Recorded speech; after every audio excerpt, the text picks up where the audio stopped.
जब आप और हम पठान फिल्म का बॉयकॉट या समर्थन या विरोध कर रहे हैं, बीबीसी की किसी डॉक्यूमेंट की राजनीति समझ रहे हैं या फिर रजाई लपेटकर बढ़ती सर्दी का रोना रो रहे हैं, ठीक तभी लद्दाख में एक शख्स पिघलते ग्लेशियर की तरफ हम सबका ध्यान खींचने के लिए खुले आसमान के नीचे अनशन कर रहा है। अब आप सोच रहे होंगे कि हम किसकी बात कर रहे हैं या फिर क्यों वो बंदा अनशन पर बैठा है। दरअसल यहाँ बात हो रही है बॉलीवुड फिल्म 3 इडियट वाले असल जिंदगी के ब्रांड और वो है सोनम वांगचुक। सोनम वांगचुक साइंटिस्ट, एजुकेशनिस्ट और इन्वायरमेंटलिस्ट, और अब फिल्म के बाद सोनम वांगचुक एक बार फिर से चर्चा में आ गए क्योंकि पिछले कुछ दिनों से -20 डिग्री तापमान में लद्दाख की 18,380 फीट ऊंची चोटी पर सोनम वांगचुक 5 दिन की भूख हड़ताल कर गई। उनकी इस भूख हड़ताल में लद्दाख लोकल कम्युनिटीज भी उनका समर्थन में आ गया है। पर अब सवाल ये है कि वो आखिर अनशन पर बैठे क्यों? The question is what he wants.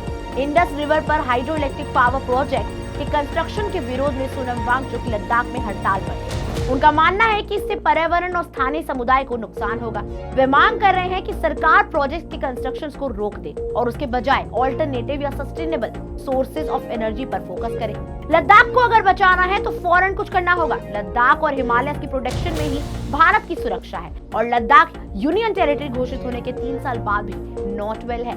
All is not well in Ladakh. वही एक और ग्लेशियर पिघल रहे हैं, कई गांव वाटर क्राइसिस से जूझ रहे हैं। यहाँ के लोग पानी की कमी की वजह से गांव छोड़ने को मजबूर हैं। अब सोचिए, अगर यहाँ सैकड़ों इंडस्ट्रीज लगे, माइनिंग हो, तो उसकी धूल और धुएं में हमारे ग्लेशियर तो जल्द से जल्द खत्म हो जाएंगे। अगर ग्लेशियर खत्म हुए तो नदियां सूख जाएंगी, नदियां सूख जाएंगी तो न प्यास मिटेगी न भूख, और अगर वह सब यूं ही रहा तो ऐसी आपदा जल्द आ जाएगी। लेकिन भारत सरकार ने लगातार एनवायरनमेंट को बचाने के लिए अपनी डिटर्मिनेशन एंड सेंसिटिविटी दिखाई है। अब देखना यह है कि क्या रंग लाता है सोनम वांगचुक का ये उपवास जो एनवायरनमेंट को बचाने के लिए किया जा रहा है। तो भाई, अगर आपको हमारी ये वीडियो अच्छी लगी तो वीडियो को लाइक कीजिए, शेयर कीजिए और सोनम वांगचुक के इस मूवमेंट में अपना कंट्रीब्यूशन दीजिए। क्योंकि अगर हम घूमने, वीडियोस बनाने, लद्दाख में बाइक राइड्स करने और #वॉन्डर या वॉन्डरलस्ट यूज कर सकते हैं, तो हम वहां के लोगों की मदद के लिए सरकार तक पहुंचाने का हक भी रखते हैं।